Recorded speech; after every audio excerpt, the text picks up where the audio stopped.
and welcome to Effective's Top 10 Tips. Hi, and welcome to this week's podcast, which is all about coaching. And coaching is one of my favourite topics, and there's so much we can talk about under this heading, but today it's about my top 10 tips.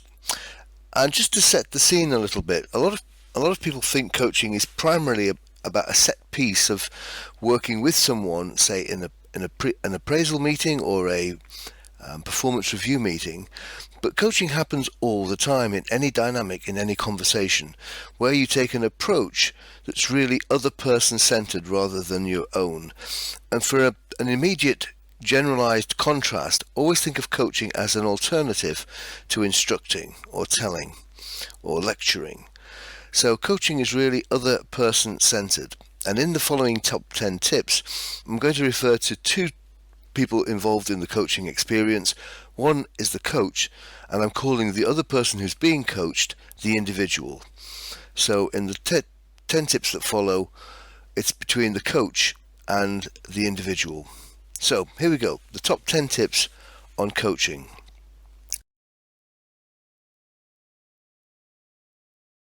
Tip number 1, let the individual lead. And that's essentially the heart of any coaching approach. The coach should be spending most of their time asking questions, listening to the answer, and then following up. And it's useful right at the beginning to ask some very open, vague questions. So I would usually start a coaching conversation with, how can I help? Or what would you like to talk about? Or, so, how's things? What's happening? And when you ask an open question, it gives the individual the maximum opportunity to focus on what they want to focus on. So this is something about contamination that I'll talk about later on. Don't you suggest what the issue is. Always let the other person, the individual, lead. And throughout the conversation, get into the habit of asking questions. Asking as open a question as you can gives the maximum opportunity to the individual to come up with their topic, their heading, their thoughts, their solutions, their ideas. And that's at the essence of any coaching. So tip number 1, let the individual lead. Tip number 2, and this really follows on from tip number 1. Coaching is about drawing out rather than putting in. So throughout the coaching process, your job as coach is to bring out the ideas and thoughts and suggestions from the other person, to get them to work through from issue to solution. So throughout the coaching process, it's about the individual having ownership, working through what they think is important, working through their priorities, working through their ideas, working through their options, and arriving at their solution. So tip number 2, draw out rather than put in. Tip number 3, probe. This is another essential component for any coach. Having asked your initial and quite open question, then the key skill is to follow up on that question and the answer to it by what we call drilling down. So let's give you an example. Suppose somebody said that in response to, how can I help you? They may say, well, I'm not very good with time management. In truth, time management covers a huge range of other issues. It could be to do with prioritizing, it could be to do with dealing with interruptions, it could do with personal organization and discipline. We don't know. So the answer, well, I'm not very good at time management, covers a whole range of possibilities. So probe. So, what specifically are you wanting to look at? What are the particular issues for you to do with time management? Can you give me an example of how time management is a problem or an issue for you? So all of these questions, these follow-up questions, help find the detail behind the original answer. It's a bit like funneling your conversation. If the individual offers you a very generalized answer, that's the top end of a funnel. And your job is to ask further questions that reduces that funnel down into more and more specific information. So, a key skill, tip number 3, probe. Drill down for further information.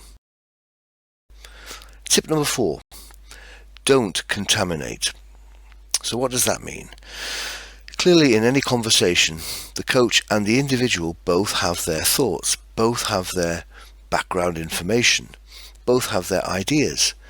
But it's crucial for you as a coach not to let your own thoughts and ideas leak out so that they influence the individual. And that's what we mean by contamination. Letting your own thoughts and ideas, suggestions and opinions influence the other person's thinking. So keep your own thoughts to yourself, and that's quite a skill. A really good coach won't let the individual have any sense of what the coach is thinking, what the coach would suggest, what the coach's opinion is.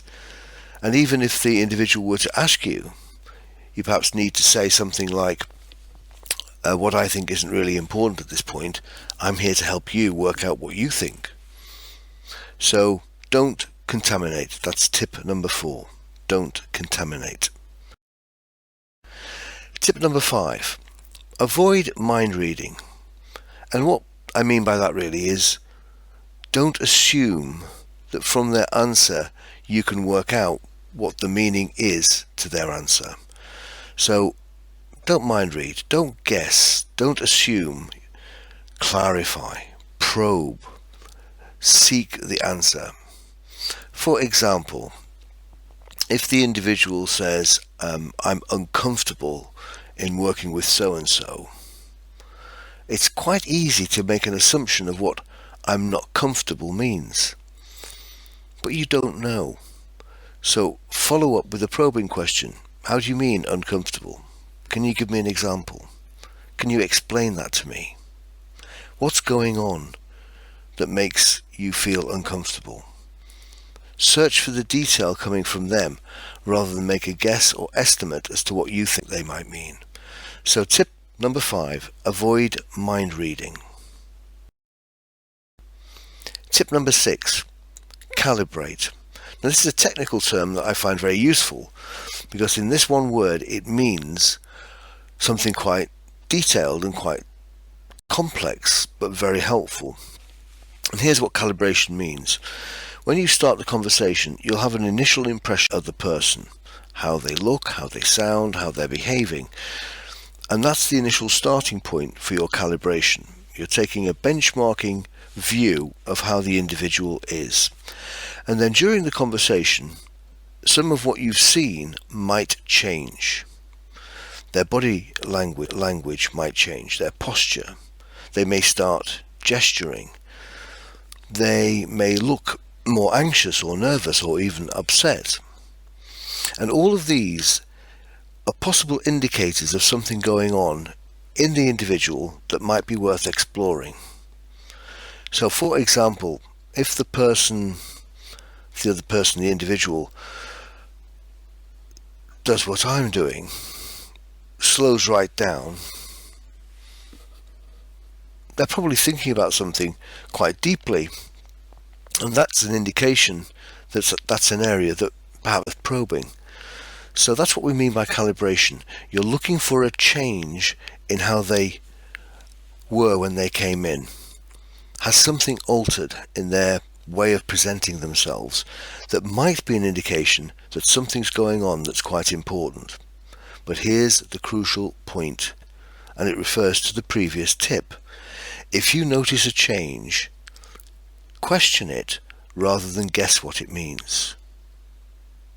So if you notice a change, bring that to their attention. You can say, I noticed that you are whatever, leaning forward, leaning back.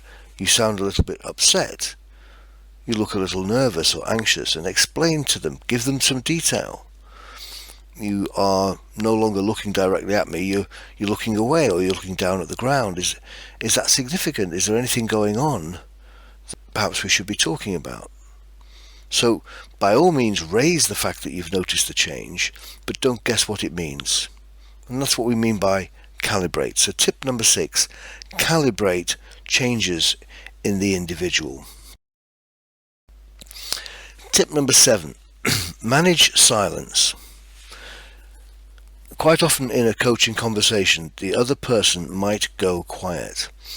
And I think there are 4 reasons for that. 4 reasons why people go quiet. And it's perhaps just worth mentioning the 4 and what they mean and what you therefore might do with each of these types of silence. So the 4 types are stuck silence, reflective silence, manipulative silence, and conditioned or cultural silence. So let's look at each in turn. Stuck silence means that the individual is stuck. The way the conversation has developed has left the individual stuck, not sure where to go. So, if that's the case, your job is to notice that and then offer some help, such as, can I give you an example of what I'm talking about, or let me explain in a little more detail. That's possibly what they're missing. They don't understand what you're getting at, or they're not sure what you're getting at, but they perhaps don't like to ask or raise that concern. So help them out. So that's the first type of silence, stuck silence. The second is reflective silence. They're simply quiet because they're thinking. They need to take a time out to process and work through what they think, how they're feeling, and come to terms with perhaps concerned. So for a reflective silence, you need to give them that space. You need to stay silent yourself and allow them to be comfortable as they work through to their answers. The third silence is manipulative. This is much rarer in an adult coaching conversation, but it might be a more likely silence if you're perhaps working with young adults or teenagers. And this means really that their silence is there because they want you to answer your own question. They're hoping that if they're silent, you'll move on or you'll answer your own question. Now that's not really helpful in terms of getting them to come up with their own answers. So as coach, you would need to recognize that they're perhaps looking for you to answer and clarify straight away that that's not going to happen. So I'm happy that we take time to work out your answer. Just take your time and perhaps replay the question or give an example. And if the manipulation is very strong and they absolutely refuse, then move on. Whatever you do, don't reward the manipulative silence by giving them what they want, which is your answer to your question. So if the manipulation silence is really strong, just move on. Change tack. Introduce a different type of question. And the fourth type of silence, conditioned or cultural, is that the person you're working with, the individual, might simply have learned over time, because of their cultural background or because of the way, for example, school is that they've been asked questions and not really been encouraged to come up with the answer. So they've learned to stay silent. For example, if they've been to a school where, if you like, a teacher has offered a question but always been good at answering it themselves, or when anybody from the classroom answered the question themselves, it's usually been frowned on, or they've been criticised for their answer, then people are bound to learn to keep their powder dry and stay quiet. And the best solution for that is to explain that you are genuinely looking for their views, for their answers to your questions. So it's a sense of reconditioning almost, to changing the expectation. So, 4 types of silence, and deal with each as required. So tip number 7, manage silence. Tip number 8, recap. If you've been following any of my podcasts, you'll know this is not the first time I've I've mentioned this essential skill, and it has the same reasons. If you're in a coaching conversation, then recapping what's being said by the individual shows that you've been listening. It checks for understanding, and it helps you control the flow. So, tip number 8, recap. Tip number 9, help them be a blockbuster. Many problems that the individual faces arise from them hitting a barrier or block, which they need help in getting past or around. They often know what they want and why, and that it's an issue for them. They just don't know how to get past whatever it is that's stopping them making progress.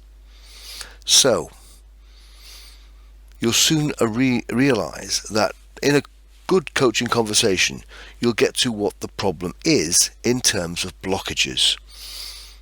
They have a motivation, they know what they want, they know why they want it, just not how to get there. So, the focus often is the block, and your job is to ask sensible questions to help them generate their own ideas to find their own solution. And again, open questions focused on the block or barrier. What do you think's stopping you? What is it that's stopping you? What are some of your options that you might have already tried? How did they work out? What else might you try? And so on. So, tip number 9, help them be a blockbuster. And tip number 10, have a helpful structure. Often as a coach, you simply go with the flow. You respond to their answers by probing, by following up, by simply moving on to another question, maybe recapping, clarifying, and then asking another question. So most of the coach's contribution is through questions, summarizing, recapping, asking another question, responding to the individual's answers.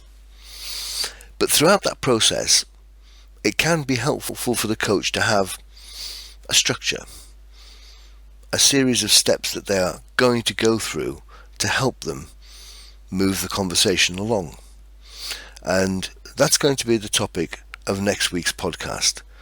My top 10 tips around structuring coaching conversations. Models, if you like, coaching models that you can use to help pin your conversation on. So that's it for this week. Let me quickly recap the top 10 tips. Tip number 1, let them lead. Tip number 2, draw out rather than put in. Tip number 3, probe, drill down. Tip number 4, don't contaminate. Tip number 5, avoid mind reading. Tip number 6, calibrate. Tip number 7, manage the 4 silences. Tip number 8, recap. Tip number 9, help them be a blockbuster. And tip number 10, have a helpful structure, a model to organize the structure for your conversation. So that's it for this week. I hope you found some of those tips helpful. Bye for now. So there it is. If you'd like to download or share this image, it's available on our website. Just see the link below. If you enjoyed this video, please share it and subscribe to our YouTube channel. And don't forget to check out our website for full show notes, infographics and lots of other great resources. Links are in the description.